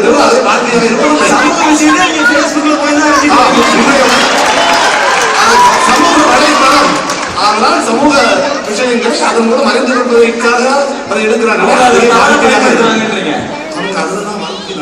உங்க வீட்டுல இந்த பிரச்சனை இருக்கா? சிரிச்சா ரொம்ப கஷ்டம். என்ன சொன்னாருங்க, அடுத்த தலைமுறை வந்து நிஜத்தை தொலைச்சிட்டு நிழல்ல வாழ்றாங்கன்றாங்க. இப்போ பார்த்தீங்கன்னா Facebook தான் எதுக்கு சொல்ல வர்றாருன்னா, பக்கத்து வீட்டில் இருக்கான் போய் பர்த்டே பார்ட்டி ஹாப்பி பர்த்டே சொல்றது போல Facebookல ஹாப்பி பர்த்டே, அதுக்கு ஒரு லைக், ஒரு 10 பேர் லைக், ஹாப்பி பர்த்டே. பக்கத்தில் இருப்பான் கூப்பிட்டு பேசி ஏய் ஹாப்பி பர்த்டேடா எப்படிடா சொல்லலாம் இல்லையா? ஃபோன் பண்ணா உங்களுக்கு தானே 50 காசு வேஸ்ட் ஆகும் அப்படின்னு அதுவாக கூட இருக்கலாம்ல. அதனால அவங்க நிஜத்தை தொலைச்சிட்டு நிழலோடு நிழலாடி கொண்டிருக்கிறாங்க. ஸோ அதுதான் அவரோட பாயிண்ட் அவர் சொல்றாரு. ரொம்ப இயந்திரமயமா இருக்காங்க. இப்போ வந்து உள்ளங்கையில உலகத்தை சுருக்கி நிறைய இப்போ எலக்ட்ரானிக்ஸ் எல்லாம் சாதனங்கள்லாம் வந்துருச்சு. நேரம் பார்த்தாலும் அதோடையே நேரத்தை பொழுது போக்கிட்டு இருக்காங்க. அதெல்லாம் உலகம் நினைக்கிறாங்க. அது வந்து ஒரு மிகப்பெரிய குறைபாடுன்னு நான் நினைக்கிறேன். அவங்களுடைய எதிர்கால தலைமுறைக்கு அது மிகப்பெரிய குறைபாடு. ஓகே, வேற என்ன குற்றச்சாட்டுகள்? அவங்க டெக்னாலஜி ரொம்ப சார்ந்து இருக்காங்க அப்படின்னு சொல்றீங்க. அப்புறம் அவங்களுக்கு லைஃப் பாத்தீங்கன்னா ரொம்ப ஈஸியா இருக்குங்க. எல்லாமே கிடைச்சிருக்கு அவங்களுக்கு. அவங்களுக்கு வந்து ஒரு தோல்வி வரும்போது அதை எதிர்கொள்ளக்கூடிய இது வந்து அவங்க கிட்ட கண்டிப்பா இருக்காது. நாளைய தலைமுறையுடைய வாழ்க்கை பாத்தீங்கன்னா ஃபியூச்சரை நினைச்சா நிஜமா பயமா இருக்குங்க. ஒரு பிரச்சனை வரும்போது அவங்க எப்படி அதை ஃபேஸ் பண்ணுவாங்கன்னு தெரியல. ஏன்னா எல்லாரும் பேசிட்டு தான் இருக்கு. காலையில ரெஸ்ட் ரூம்ல இருந்துச்சா நைட்டு பெட்ரூம்ல அதை ஆஃப் பண்ணவா ஐபோனான்னு கூட தெரியாம தூங்குற அளவுக்கு அதுல மூழ்கி கிடைக்கிறாங்க. நடைமுறை வாழ்க்கையில வாழ்றதே கிடையாது. அவங்க ஒரு கற்பனை உலகத்திலேயே எப்போ இருக்காங்க. கற்பனை உலகத்திலே இருக்காங்க அப்படின்னு சொல்றீங்க. ஓகே, யதார்த்த வாழ்க்கையில இல்ல அவங்க. அவங்க வந்து எப்படின்னா கவுண்டமணி படத்துல சொல்ற மாதிரி பெட்ரோல் லைட்டே தான் வேணும்னு கேட்கற மாதிரி ரொம்ப பிடிவாதங்க. எதுவாக இருந்தாலும் உடனே கிடைக்கணும், இப்பவே கிடைக்கணும், ஜஸ்ட் நான் ரைட் நவ் எனக்கு கிடைக்கணுன்ற அளவுக்கு ரொம்ப பிடிவாதங்க. அதுதான் எப்படின்னா அந்த ஃபாஸ்ட் ஃபுட்டுங்கிறத சாப்பிட்டு கொஞ்சம் கூட ஹெல்த் சென்ஸே இல்லாம இப்போ வந்து ஒபிசிட்டி ப்ராப்ளம் வந்து ரொம்ப அதிகமா பாதிக்கப்படுறது நெக்ஸ்ட் ஜெனரேஷன் தாங்க. ஓகே, உங்ககிட்ட வந்து மரியாதை நிமித்தம் என்பது மிகவும் குறைந்திருந்தது. இப்போ வந்து ஒரு 55 வயசு உங்களை பார்த்து உங்களுக்கு ஒரு 55 வயசு ஆகுதுன்னு வச்சுக்கோங்க. ஹாய் சிவ் அப்படின்னு தான் கூப்பிடுவாங்க. ஹாய் சிவ் நான் வந்து அண்ணன் ஐயா அப்படின்னு கூப்பிட அந்த பழக்கம் அது தெரியவே தெரியாது. ஐயாங்கிற வார்த்தையை அவங்களுக்கு மறந்துருச்சு. அதான் உண்மை. மரியாதையே தெரியலன்னு சொல்றீங்க. ஓகே, இதுக்கு நீங்க ஆரம்பிக்கலாம். நீங்க டிஃபன் பண்ணி நிறைய குற்றச்சாட்டுகள் வரிசை இவங்களை கேட்டப்போ அவங்க மேல சின்ன சின்ன விஷயங்கள் தான் சொன்னாங்க. உங்களுக்கு வந்து ஸ்ட்ரைட்டா பெரிய மரியாதையே தெரியல அப்படிங்கிறத ரொம்ப பெரிய ஒரு குற்றச்சாட்டு. பேச எனக்கு ஒரு புரியல.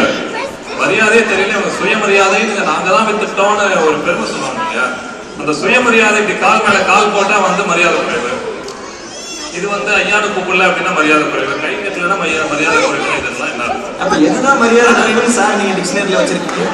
இருந்து போய் வந்து அடிச்சா மரியாதை குறைவு. அடிக்காம இருக்க வரைக்கும் மரியாதை இருக்கு.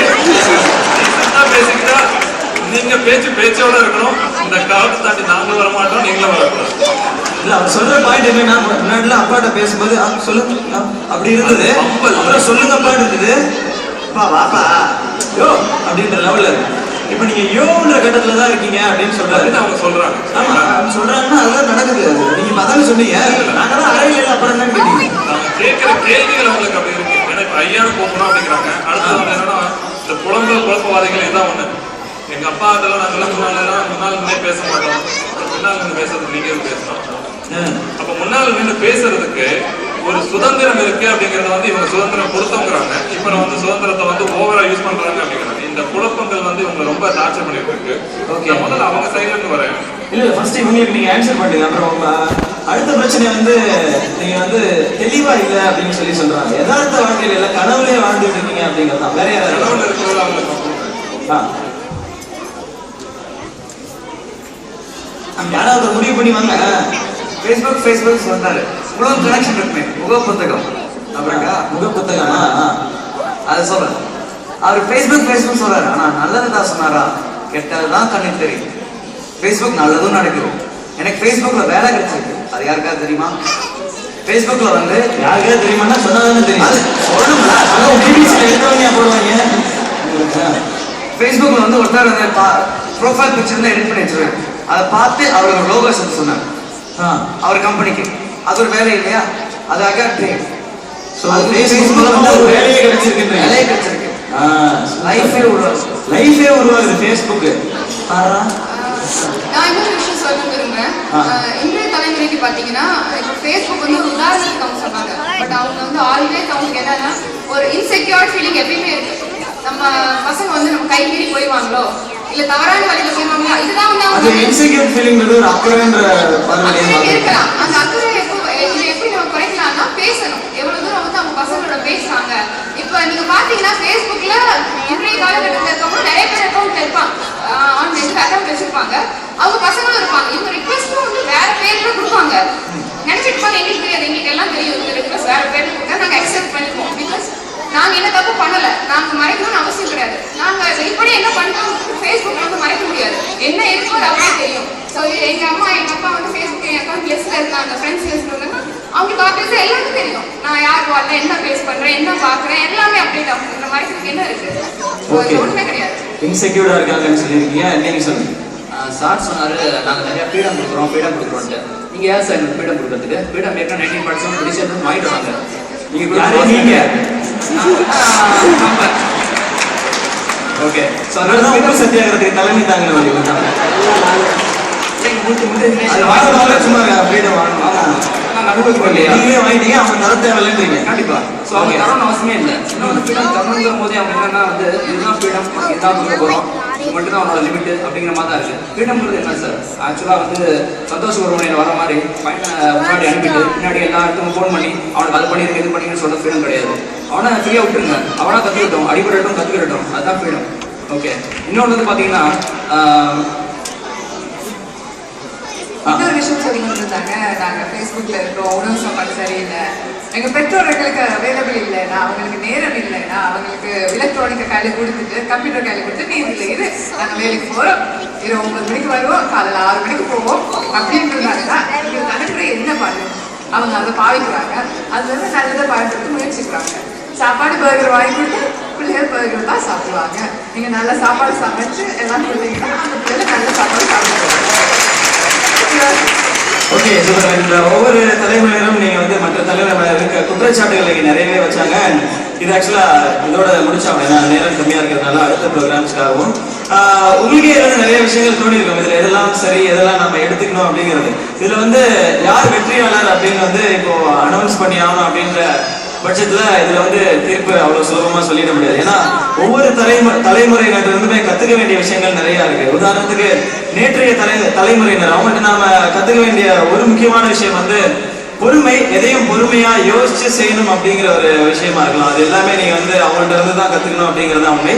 அண்ட் மொழி பற்றுங்கிறது அவங்கள்ட்ட இருந்து தான் கத்துக்கணும். ஏன்னா அந்த தலைமுறையினர் அவங்களுடைய பசங்களுக்கு வச்ச பேர்லயே அதை உதாரணமா சொல்லலாம். யாரா இருந்தாலுமே நீங்க வந்து ஒரு வடமொழி சொல்லியும் அதெல்லாம் வந்து அதிகமா பார்க்க முடியாது. அவங்க வந்து அவங்களுக்கே தெரியாம மொழி மேல ஒரு பற்று வச்சு அது வந்து ஒரு பேர் மூலமா அதை பிரபலப்படுத்துறது அப்படிங்கிறது, அந்த மாதிரியான விஷயங்கள் எல்லாமே அவங்கள்ட்ட இருந்து நாம கத்துக்க வேண்டிய விஷயம். அது மாதிரி இன்றைய தலைமுறையினர் அவங்க எல்லாம் பாத்தீங்கன்னா நிச்சயமா ஒரு தியாகிகள் அப்படின்னு தான் சொல்லலாம். ஏன்னா அதுக்கு முந்தைய காலகட்டத்தில் இருந்தவங்க எல்லாருமே அவங்கள ஃபோர்ஸ் பண்ணி தான் படிக்க வச்சிருக்காங்க. என்னால இவ்வளவுதான் அவங்களுக்கு பணம் கட்ட முடியும், இவ்வளவுதான் பண்ண முடியும், நீ இதைதான் படிக்கணும், இதுதான் ஆகணும், எல்லாத்துக்குமே அப்பா அம்மா சொல்றது சரி அப்படின்னு சொல்லிட்டு தலையாட்டிட்டு நிறைய பேர் இங்க வந்து ஒர்க் பண்றது கூட அவங்க குடும்பத்தோட பினான்சியல் சிச்சுவேஷனா இருக்கலாம். ஸோ அவங்க எல்லாருமே ஒரு தியாகிகள்ன்ற பார்வையில தான் பார்க்கணும். அண்ட் அவங்களுக்கு இருக்க இன்னொரு முக்கியமான பிரச்சனை, 2 தலைமுறையினரையும் அனுசரிச்சு போகணும். அப்பா அம்மா அப்படிங்கிறவங்களும் அவங்களுக்கு முக்கியம், பசங்க அப்படிங்கிறது அவங்களுக்கு ரொம்ப முக்கியம். ஸோ அதெல்லாம் பேலன்ஸ் பண்ணி அவங்களுக்கு போகும்போது நிறைய தவறுகள் அவங்க செய்வாங்க. அதெல்லாமே நம்ம வந்து அதை தவிர்த்துட்டு அப்பா எனக்கு சப்போர்ட் பண்ணல அப்படிங்கிறத நம்ம சொல்லிக்கிட்டே இருக்க முடியாது. அப்பாவுக்கு நம்ம என்ன திரும்பி எப்படி சப்போர்ட் பண்ண போறோம் அப்படிங்கிறதா நாளைய தலைமுறையினர் யோசிக்க வேண்டிய ஒரு விஷயம். பட் இன்றைய தலைமுறையினருக்கு ஒரே ரெக்வஸ்ட் தான், நீங்க நாளைய தலைமுறையினரை நம்புங்க அப்படிங்கிறது மட்டும்தான். ஏன்னா நம்ம திணிச்சுக்கிட்டே இருக்கோம். அது இங்க மேபி நான் ரொம்ப சந்தோஷமான விஷயம்லாம் பாக்குறேன். ஏன்னா இங்க ஃப்ரெண்ட் ஒருத்தவங்க தான், அவங்க கேட்டேன் அவங்க பசங்களாம் ஃபெட்னால பார்ட்டிசிபேட் பண்றதெல்லாம் எப்படி, டான்ஸ்லாம் பண்ண விடுவீங்களா அப்படின்னு சொல்லி. நீங்க கம்பல் பண்ணுவீங்களா? இல்லை. ஆமா நாங்க சொல்லுவோம், அவங்க ஒரு வாட்டி போய் பார்ப்பாங்க, அதை புரிஞ்சுக்குவாங்க, செய்வாங்க அப்படின்னு சொல்லி. சப்போஸ் அவங்க வந்து முடியாதுன்னு சொன்னாங்கன்னா என்ன பண்ணுவீங்க? ஒரே வாட்டி நான் கூட்டிட்டு போய் காட்டுவேன், இதுதான் ஃபெட்னா, இங்க போனா இவ்வளவு பேரை பார்க்கலாம், இதெல்லாம் தெரிஞ்சுக்கலாம் அப்படிங்கிறத அந்த புரிதலை நீங்க அடுத்த தலைமுறையினருக்கு சொல்லுங்க. ஃப்ரெண்டா இருங்க அப்படிங்கிறதான். ஃப்ரெண்டா இருங்க அப்படிங்கிறது வந்து அவங்களுக்கு ரொம்ப சப்போர்ட்டிவா இருங்க. இந்த கரியர் தான் நான் சூஸ் பண்ணணும் அப்படின்னு சொன்னா அதெல்லாம் முடியாது. அவங்க போய் சொல்லணும். அம்மாவை தூது அனுப்புறதுக்கு பதிலாக நீங்க உட்காந்து பேசுங்க. ஏன் டாக்டர் ஆகணும்னு நினைக்கிறேன், ஏன் இன்ஜினியர் ஆகணும்னு நினைக்கிறேன், அவனுடைய பாயிண்ட் ஸ்ட்ராங்கா இருந்தா நீ பண்றா, நீ தோத்து போயிட்டீங்கன்னா அப்பா நான் இருக்கேன், நான் பாத்துக்கிறேன், நீ என்ன வேணா பண்றான் அப்படிங்கிற ஒரு மிகப்பெரிய உந்துதலை நீங்க கொடுக்கணும். நாளைய தலைமுறையினர் குற்றச்சாட்டுகள் வந்து நிறைய சுமந்துட்டு இருக்கிறது நான் சொல்ல முடியாது. நான் அந்த படத்துல சேர்த்துட்டாங்க, நான் சொல்ல முடியாது. அதனால நீங்க அப்படிங்கிறதுதான். ஏன்னா அவங்க சொன்ன மாதிரி ஃபேஸ்புக் இப்ப இருக்க பெரிய பிரச்சனை. அது எல்லா ஊர்லயும் எல்லா நாட்டிலையும். ஏன்னா எவ்வளவு பேர் ஃபேஸ்புக்குக்கான நேரத்தை செலவிடுறோம் அப்படிங்கிறது நமக்கே தெரியும். அதுல எவ்வளவு வந்து பிரயோஜனமா இருக்கு அப்படிங்கிறதும் நமக்கு பிரயோஜனமா இருக்கோ இல்லையோ, மார்க் சகர்பர்க்கு பெரிய பிரயோஜனம். ஏன்னா அதுல வந்து 900 மில்லியன் பீப்புள் வந்து இப்ப ஃபேஸ்புக்ல இருக்காங்க அப்படின்னு ஒரு ஆய்வு சொல்லுது. அண்ட் அந்த நிறுவனத்தோட மதிப்பு எவ்வளவு அப்படின்னு கேட்டா $14 பில்லியன் அப்படின்னு சொல்றாங்க. ஸோ ஒரு 28 வயது இளைஞனால இந்த மாதிரி ஃபேஸ்புக்னு ஒரு விஷயத்தை வச்சு $14 பில்லியன் ஒர்த் ஒரு கம்பெனி ஆக்க முடியும் அப்படின்னு சொன்னா அதை பயன்படுத்துற நாம அதை பயன்படுத்திட்டு நாம முன்னேறுவதை மட்டுமே தான் நம்ம யோசிக்கணும். ஃபேஸ்புக்குங்கிறது ஒரு விளையாட்டு பொருளா இருந்தா அதுக்குன்னு குறிப்பிட்ட டைம் கொடுக்கணும். அதுதான் எல்லாருமே எதிர்பார்க்குற ஒரு விஷயம். அண்ட் ரெஸ்பெக்ட் கொடுக்கறதுல தப்பே கிடையாது. எனக்கு அவர் சொன்னார், போய் அரைஞ்சாதான் அது வரைக்கும் நாங்கள் சேஃப்டியா இருக்கும் அப்படின்னு சொல்லி. ஏன்னா எப்படி போய் எங்கன்னு பார்த்தாலும் உங்களுக்கு வந்து அப்பா அம்மா அதை தாண்டி ஒரு உலகம் இருக்குமான்னு தெரியாது. நீங்க எங்க வேணா போகலாம், என்ன வேணா பண்ணலாம், அதை தாண்டி ஒரு இருக்கவே முடியாது. ஸோ மரியாதை அப்படிங்கிறது நம்ம எல்லாருமே நாளைய தலைமுறை எல்லாருமே மற்ற தலைமுறைக்கு செய்ய வேண்டியது. ஸோ ஒவ்வொரு தலைமுறையிலும் நிறைய நல்ல விஷயங்கள் இருக்கு, அது எல்லாமே நீங்களே எடுத்துக்குவீங்க அப்படின்றது தெரியும். அண்ட் முதல்ல நம்ம செய்ய போறது இதுல பேசின எல்லாருக்காகவும் ஒரு முறை நீங்க எல்லாரும் பலமா கைத்தரலாம். இங்க வந்து என்ன வேணா பேசலாம் அப்படின்னு யாருமே நினைக்கல, எல்லாருமே சிரத்தை எடுத்துருக்காங்க, குறிப்புகள் எடுத்திருக்காங்க, பாயிண்ட்ஸ் எழுதி வச்சு தெளிவா பேசுறாங்க அப்படிங்கிறது நிச்சயமா ஆச்சரியமாவும் இருக்கு, சந்தோஷமாவும் இருக்கு. நாங்க தான் அதை டிவியில செய்யறோம் அப்படின்னு ரொம்ப எதிர்பார்ப்போட இருக்கோம். அதெல்லாம் கிடையாது, எல்லாருமே நாங்க செய்வோம் அப்படிங்கிறது தான். பட் இங்கே இவ்வளவு ஒர்க் இதெல்லாம் தாண்டி இதை செய்றீங்கன்னா உண்மையிலே ஹேட்ஸ் ஆஃப் உங்க எல்லாருக்குமே. தேங்க்யூ ஸோ மச் நீங்க பார்ட்டிசிபேட் பண்ணதுக்கு. நான் வந்து ஆரம்பத்தில் கேட்டேன், நான் வந்து விவாத மேடைக்கு வந்து நான் என்ன பண்ண போறேன் அப்படின்னு சொல்லிட்டு, நான் ஏதாவது பண்ணனா எனக்கு பெட்டரா இருக்குமே அப்படின்னு சொல்லி கேட்டேன். ஓகே அப்படின்னு சொன்னாங்க. அப்புறம் நான் இவங்க கேட்டேன், நம்ம இன்ட்ராக்ட் பண்ணலாமா ஸ்டேஜ்ல எல்லாருமே, ஒரு வர்ற ஆடியன்ஸ் வந்து இந்த விவாதத்தையும் தாண்டி வர ஒரு என்டர்டைன்மெண்ட் கிடைக்கணுமே அப்படின்னு சொன்னேன். ஓகே அப்படின்னு சொன்னாங்க. அண்ட் அதுல வந்து என்ன பண்ணலாம் அப்படின்னு யோசிச்சப்போ, எவ்வளவு பேர் அதே எதிர்பார்க்குறீங்க கைதுக்கலாம் மேலாம் யாருமே இல்லையா? ஓகே, அதுல ஒரு ரவுண்ட் இருக்கு, மாத்தி யோசி அப்படின்னு ஒரு ரவுண்ட். அந்த ரவுண்ட் வந்து யாருக்கெல்லாம் தெரியாது, அவங்களாம் ஓகே சூப்பர். அந்த மாத்தி யோசி ரவுண்ட் வந்து இங்க இருக்க யாரோடையாவது விளையாடலாம் அப்படின்னு நான் யோசிக்கிறேன். அது தெரியாதவங்களுக்கு, அந்த ரவுண்ட் என்னன்னு தெரியாதவங்களுக்கு நான் சொல்லிடுறேன். மாத்தி யோசி அப்படிங்கிறது ரொம்ப சிம்பிள். நான் ஒரு கொஸ்டின் கேட்பேன், அதுக்கு சம்பந்தமே இல்லாம பதில் சொல்லணும். ஓகே, அந்த டீம்ல அந்த சார் பேசினா இல்லையா, சம்பந்தமே இல்லாம அந்த மாதிரி. Sorry sir, thank you sir. அந்த மாதிரி நீங்க சம்பந்தமே இல்லாம பேசினா இன்னும் குட்டி குட்டி ரூல்ஸ்லாம் இருக்கு. நீங்க ஒன் வேர்ட்ல பதில் சொல்லக்கூடாது, சொன்ன பதில ரிப்பீட் பண்ணக்கூடாது, அதுக்காக பதில் சொல்றேன்னு சொல்லிட்டு 5 நிமிஷம் பாட்டுலாம் பாடக்கூடாது. ஒரு லைன்ல பதில் சொல்லிடு, இவ்வளவுதான் சிம்பிள் ரூல்ஸ் தான். இங்க இருந்து யாரை சூஸ் பண்ணலாம், ஒவ்வொரு டீம்ல இருந்து ஒவ்வொருத்தரை சூஸ் பண்ணலாம். இங்க இருந்து யாரு நீங்களே ரெப்ரசென்ட் பண்ணி அனுப்பிச்சு நீங்க வரீங்களா? ஓகே, மைக் வாங்கி வந்துருங்க. இங்க வந்துருங்க. அங்கேயே தான் வரணும், வீட்டுக்கு வந்தா திருப்போம். 1 மினிட் ஓகே. 1 மினிட் கிளாஸ் பண்ணுவீங்களா? அவ்வளோ அசால்ட்டா கேட்குறீங்க. இப்படி இல்லைங்க, இந்த மார்க்ல இல்லைங்க. ஓகே, மைக் கிட்ட வச்சுக்கலாம். ரெடி? ரூல்ஸ்லாம் தெரியல? தெரியும், சத்தமா பேசணும். ஓகே, ஆரம்பிக்கலாமா? சவுண்ட் பத்தீங்க. சூப்பர். ரெடி? ஓகே. என்ன கலர் ட்ரெஸ் போட்டிருக்கீங்க? எனக்கு சூர்யா ரொம்ப பிடிக்கும். வேற யாரும் ரொம்ப பிடிக்கும்? எனக்கு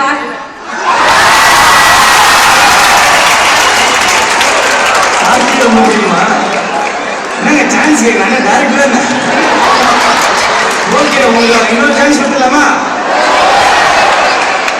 நேற்றைய தலைமுறைக்கு நாளைய தலைமுறை சான்ஸே கொடுக்குது. சரியா? இப்போ ஓகே, உங்களுக்கு எந்த நடிகை ரொம்ப பிடிக்கும்? நான் மணபதி பறவை படம் பார்த்தேன். எத்தனை வாட்டி பார்த்தீங்க? எனக்கு அந்த இது ரொம்ப பிடிச்சிருக்கு. எது பிடிச்சிருக்கு? இங்க இருக்க எல்லாரும் தமிழுக்கு. வேற யாரெல்லாம் இருக்காங்க இங்க? இந்த மைக் ரொம்ப நல்லா இருக்கு. என்ன சாப்பிட்டீங்க? என் பையன் உட்காந்து பார்த்துட்டு. எங்க உட்காந்து பார்த்துட்டு இருக்காரு? என் சின்ன பையன் தூங்கிட்டு இருக்கான். சின்ன பையன் தூங்குறாரா? தூங்குறாரான்னு கேட்டாங்க. ஐயா நடக்கப்படுறேன். ஓகே, எல்லாரும் வெல் பிளேட். சூப்பர்.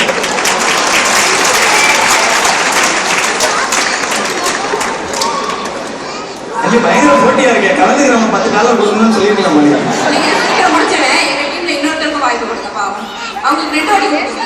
இப்படி வரீங்க, இதுலயும் போட்டியா? எப்படி அவுட் ஆயிடுவீங்கன்றீங்களா? அப்படியே வந்தீங்க? ஒரு பண்ணுக்கு தான். ஓகே ஓகே ஓகே, ரெடியா? யுவர் டைம் ஸ்டார்ட்ஸ் நவ. உங்க வீடு எங்க இருக்கு? எனக்கு பச்சை கலர் ரொம்ப பிடிக்கும். வேற என்ன கலர் பிடிக்கும்? ரொம்ப கடிக்குது. ஏன் கடிக்குது? நான் நேத்து தைசால் சாப்பிட்டேன். வேற என்ன சாப்பிட்டீங்க? அப்புறம் பாத்தீங்கன்னா ஃபெட்னாக்கு வர பாதை ரொம்ப கஷ்டமா இருக்குங்க. எந்த வழியா வந்தீங்க? ஒவ்வொரு ரூமுக்கு போறதுல நான் வந்து பாத்தீங்கன்னா இப்படி போய் அப்படி போய் வரும்போது எங்க வரும்போது பாத்தீங்க பெரிய அங்கேயே அவர் என்னையே பார்த்து மறைச்சிட்டு இருக்காரு. யார் உங்களை பார்த்து மறைக்கிறா? இந்த கேமரா சரியில்லைங்க. ஃபெட்னாக்கு எத்தனை நாள் வரீங்க? நான் வந்து பாத்தீங்கன்னா கெண்டக்கில இருக்கேன். எங்க இருக்கீங்க? எங்க ஊர்ல கோயம்புத்தூர்ல பாத்தீங்கன்னா இந்த புடவையெல்லாம் ரொம்ப நல்லா நெய்வாங்க. புடவையாங்க? அப்புறம் இந்த பேண்ட் உங்களுக்கு சரியில்லைங்க. வேற எதெல்லாம் சரியில்லை எனக்கு? மைக்கு பாத்தீங்கன்னா வாய்ஸ் வந்து கரெக்டா ரீச் ஆகுது உங்களுக்கு? வாய்ஸ் கேட்க மாட்டேங்குது உங்களுக்கு? அப்புறம் ஏன் இந்த லைட் இவ்வளவு பளிர்ந்து இருக்கு? எந்த லைட்? எங்க வீட்டுக்காரங்க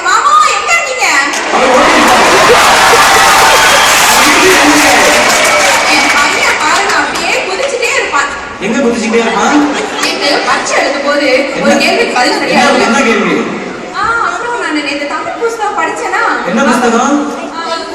ஆக்சுவலா வந்து பாருங்க, நேற்று வடை போட்டாங்க, ஊசி போச்சு. ஊசி போச்சா?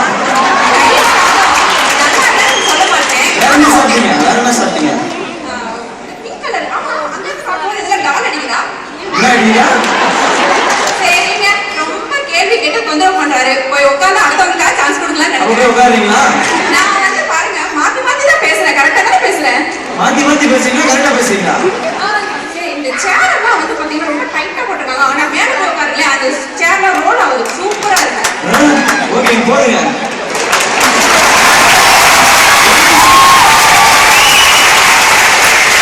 வீட்டுக்கார பேரு என்னன்னு சொல்லுங்க. அவர் வந்துங்க, இல்ல, பேரு சொன்னீங்கன்னா அவர் பேர் அழகர்சாமி. அவர் பேர் அழகர்சாமி. அவர் தியாகி அழகர்சாமி எங்க இருந்தாலும் உங்களுடைய மனமார்ந்த ஆழ்ந்த அனுபவங்களை தெரிவித்துக் கொள்கிறேன்.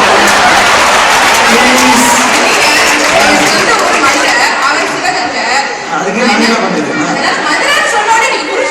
புரிஞ்சிச்சு. பேசவே மாட்டாங்களே. ஆமாங்க, நான் தான் பேசுவேன் எங்க வீட்டுல. இங்க ரொம்ப கஷ்டம். அதுக்கு காரணம் என்னன்னா, வீட்டுல இவர் பேச மாட்டாரு, அவங்க நிறைய பேசுவாங்க. அதெல்லாம் அடக்கி வைக்க முடியாது. நீங்க வீட்டுல பேசுவீங்களா? நீங்க வீட்டுல அவர் முதல் டின்னு கட்டுவாருங்க எனக்கு. அதனால இங்க வெளியில வந்து போட்டு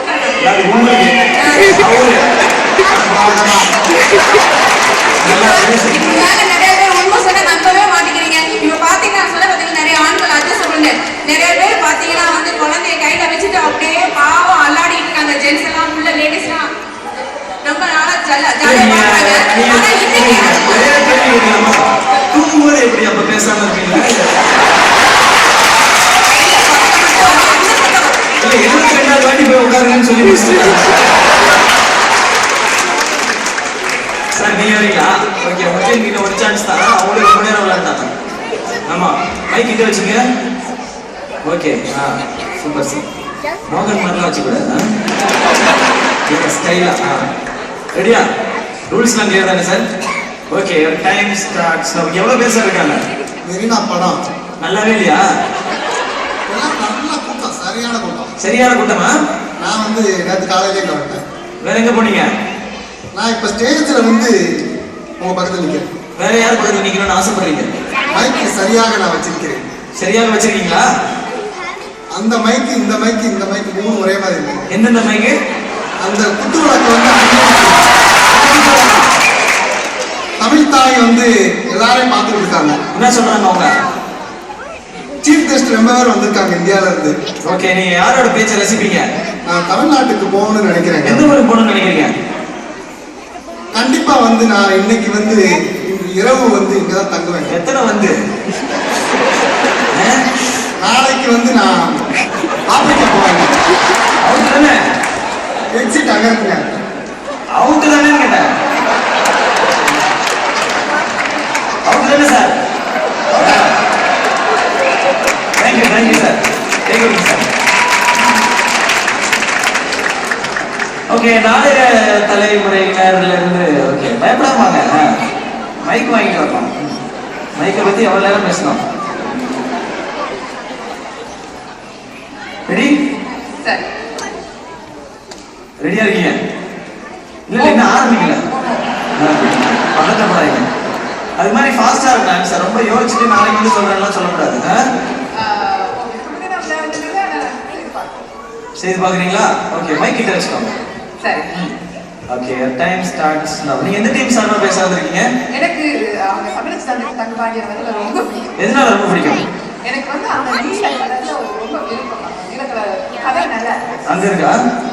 அங்க இருக்கிற ஸ்டூடண்ட்ஸ் வந்து ரொம்ப என்கரேஜ் பண்றாங்க. எதனால என்கரேஜ் பண்றாங்க அவங்க? உங்களோட பெல்ட் வந்து சூட் ஆகல. பெல்ட் ஷர்ட் சூட் ஆகலையா? தலைமுடிய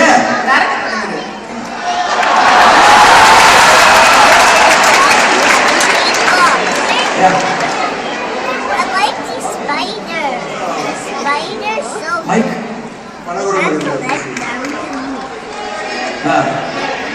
இவ்வளவு நேரம் உட்காந்து அதான் யோசிச்சீங்களா? பல குரல்ல நீங்க வழக்கம் அருமையா பண்றீங்க. பல குரல் வழக்கமா பேசுறவங்க பொறுத்து இந்த மாதிரி நிகழ்ச்சியை கோபிநாத் அவங்க நடந்தாங்க. கோபிநாத் ஐயா மாதிரியே நீங்க பேசுங்க. கோபிநாத் மாதிரியா? எப்ப இந்த மாதிரிலாம் யோசிச்சீங்க? ஒரு வித்தியாசமா காலையில குளிக்க போதா சிரிச்சீங்களா உங்களுடைய கோபிநாத் குரலை கேட்டு இன்னும் நல்லா சிரிக்கலாம். கோபிநாத் குரல் நான் என்னைக்குமே பேசியிருக்கேன். பேசி பார்ப்போம், உங்களால முடியும். கோபிநாத் குரலா அவர் எப்படி பேசுறாரு? ஓகே, இந்த மாதிரி வச்சுக்கலாம். முதல்ல அவர் மாதிரி பேசலாமா? Okay, ready. முதல்ல எப்படி நின்றுக்கணும்? அனைவருக்கும் வணக்கம். இது லயன் டேட்ஸரா நீயா நானா அப்படின்னு அப்புறம் போய் இந்த சைடு உட்காந்து சார். இந்த அணி பேசியதிலிருந்து நாம் ஒன்றை மட்டும் தெரிந்து கொள்ளலாம். ஒரு சிறிய இடைவேளைக்கு பிறகு லயன் டேட்ஸரா நீயா நானா.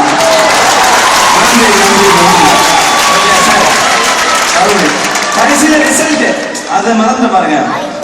இவர்கள் பேசியதும் சரியே, இவர்கள் பேசியதும் சரியே. இது லயன் டேட்ஸரா நீயா நானா. வேற யாரும் பேசணும்? பாரதி ராஜாவா?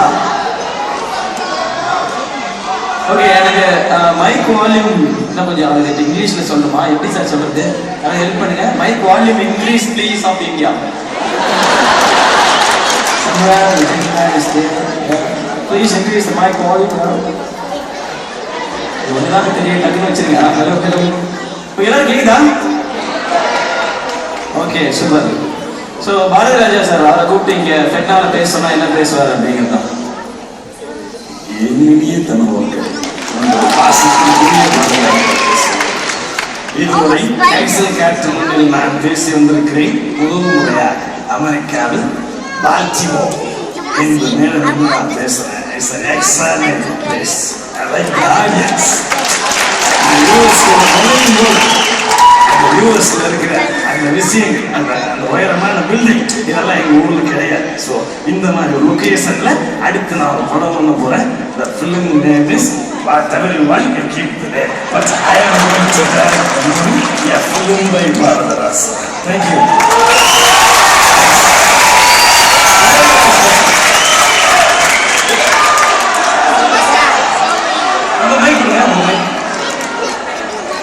Hello hello hello hello hello hello. எனக்கு தான் மைக் வால்யூம் இன்னும் கொஞ்சம் இருந்தால் பரவாயில்ல. Hello hello. Yeah fine, thank you. வேற யார் வாய்ஸ் பேசலாம்? டியானா, அவர் ஏன் டார்ச்சர் பண்றீங்க? பாவம் அந்த மனுஷன். ஓகே, சூப்பர் ஸ்டார் நிச்சயமா உண்டு. லாஸ்டா நான் பேசுறேன். அதுக்காக வேற யார் பேசலாம்? சாலமன் பாப்பையாவா? என்ன அவற்றை மட்டும் தான் திட்டுவாங்களே, அதையும் நாங்கள் வச்சிருக்கோம். ஓகே, சாலமன் பாப்பையா அவர் எனக்கு. Okay, super. அன்பு பெரியவர்களே, அழகு பெண்களே, அருமை. இங்கே எல்லாம் இப்படி உட்கார்ந்துருக்கு. ஆனா சாலமன் பாப்பையான்னு சொன்னா யாராவது கையை தட்டுனீங்களா? விளங்குமா? இப்ப நான் சொல்றேன், கைய தட்டுவீங்க. இங்க உட்கார்ந்து இருக்கிறேன் அழகான பெண்களே, கை தட்டல. பேரழகான ஆண்களே,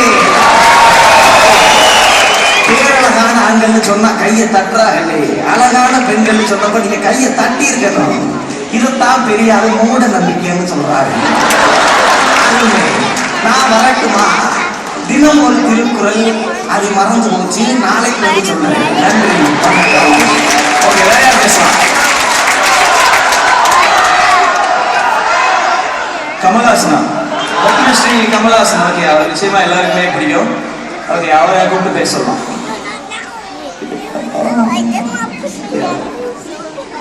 அனைவருக்கும் என்னுடைய வணக்கத்தை நான் தெரிவித்துக் கொள்கிறேன்.